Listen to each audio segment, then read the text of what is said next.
રામપુરાથી તિલકવાડાની વચ્ચે જે મંદિર આવેલા છે હું જણાવી રહી છું. નંદી ઘાટથી બોટમાં બેસીને તમે કીડી મકોડી ઘાટ પહોંચી જશો.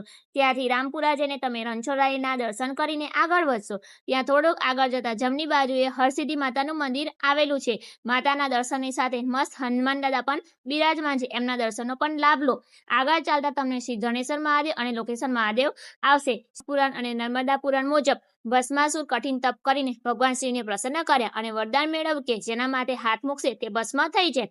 પછી ભસ્માસુરે શિવજી પર જ આ વરદાન અજમાવવાનો પ્રયાસ કર્યો. ત્યારે શિવજી નર્મદા કિનારે આવીને સંતાયા અને તેથી આ સ્થળનું નામ લોકેશન મહાદેવ પડ્યું. આ સ્થળે ભગવાન કુબેરે 100 વર્ષ સુધી તપ કરીને ધનેશ્વર મહાદેવની સ્થાપના કરી હતી.